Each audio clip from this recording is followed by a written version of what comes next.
Well, Stu Gibson, Australia's very own. Good to see you here in the beautiful Pyrenees.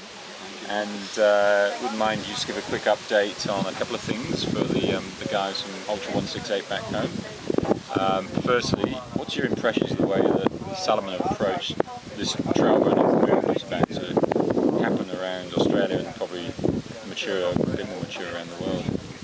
This Salomon's approach to the research and development of all the products is, I think, is pretty unique.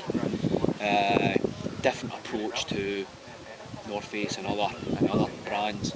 They rely heavily on online media and to kind of spread that knowledge of what they're doing in terms of research and development of all the products. They very much rely on online content, so they really keep that up there, and that's how they want to spread the word to the people who actually use the products. So getting out to trail runners, suppliers, getting to the market that way. So yeah. What do you think about the opportunity here to see the science behind the product, play with it, and then 5 minutes later put it on, get on the trails with some of the world's best runners? And yeah, again, unique concept, very good marketing strategy. Yeah. And it kind of your day-to-day runner, your amateur runner, they feel involved, that they can also provide feedback as well. So it's a great platform for your general club runners to basically just provide feedback, and they do take it on because you can see the progression of, for example, the S-Lab 1, 2 and 3, and we're now on S-Lab 4, and that progression where things haven't worked, they've moulded and kind of shaped that shoe. So that's a perfect example of normal runners giving feedback. what about the facility, the environment they've chosen? Oh, awesome. I mean, yeah, I'm sure you can appreciate that as well, Marcus. It's just a fabulous environment. The trails that we were on this morning are, some of the best in Europe, and running alongside, you've got Mo Farah and Paula Radcliffe up there. So yeah, awesome facility. Salomon certainly know how to treat their customers and treat their athletes well. You've been around athletics for quite a long time. Your time back in Scotland and in the UK and Europe, and now in Australia.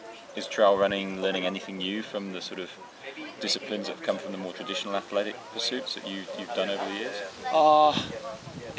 Yes, I think it's learning a lot from, and I think I've said this before, it's learning a lot from mountain biking. There's a lot of the top mountain men, for example, specialised run this type of event as well, and it allows normal mountain bikers and elite mountain bikers to provide feedback. So certainly Salomon see the international progression of trail running in Australia. You just need to look at the statistics in the Aura website, and there's exponential growth in trail running is going to continue, and obviously Salomon see that, and they want to be part of that. And obviously trail running's a passion of yours. Yes. Last time we saw you run was you and Andy Lee crossing the line at North Face, and then you followed up with good wins at Cradle Mountain and at Bogong to Hotham. Yep. And then unfortunately you're unable to come back and defend your title at North Face. So what's happening? How's the rehab going? Bit of a disappointment after a kind of good start to the year. Got some pretty complex tendinitis, tib-ant tendinitis, and as people know, tendinitis, it can be a 6-week injury or it can be a 6-month injury. It just really depends on how you react to treatment. So tendon's feeling a lot stronger now, and it's going to take a long time to get back to where it was. So just really need to be patient. Potentially looking at Kepler track in December, or again Bogong to Hotham early next year, and then again hopefully doing North Face. So you got any unfinished business, a particular trail or record that you really would love to bag in the next 12 to 18 months? Oh yeah, I mean my raison d'etre, if you like, is Bogong to Hotham record, Andy 6 hours 43 minutes, stood since 1996. That's certainly something that unfinished business. I'd like to go for that. What can you share? What do you think's the key difference that you'd have to do to get that record? Based on this year's performance, really to get a kind of dialed in crew. Yep. Wasted 3 or 4 minutes. 4 minutes at Langford's Gap, so there's time to be saved there. Yeah. And strategy, probably hydration as well. Yeah. And probably just carry less equipment. Yeah. Now you've operated the elite end, and now you've been here this week with the Salomon international team, and then you've seen what Kilian's been doing. We've been running with him. He does some phenomenal things when he's in his own backyard, and we've seen what he did in Western States. What's your observation of him compared to the international field here, but also how it compared to the performances of Australians like yourself at that level? Yeah, I mean, Kilian obviously is pretty much becoming a household name. Yeah. Unique talent.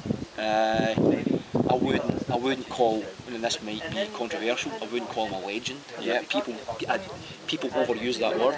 Yeah. Maybe in 10 years' time we can call him a legend when he's won. Who is an ultra or marathon trail running legend in your view?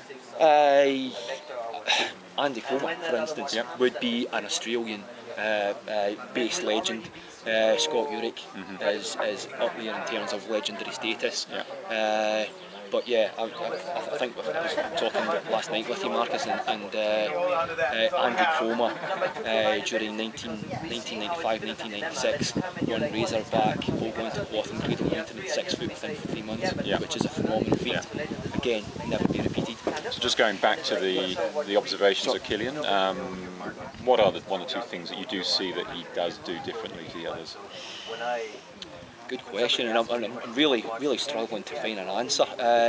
He just looks so natural going over hard terrain. Yeah. You would have seen that yesterday, going over that massive scree field. Yeah. He just makes it look so easy, and I think that's what the best athletes do. Yeah. They just make things look incredibly easy and natural when they're operating at that high intensity. So I think that's it. And he's obviously got the best backup and the best training ground. You just need to look around you. Yeah.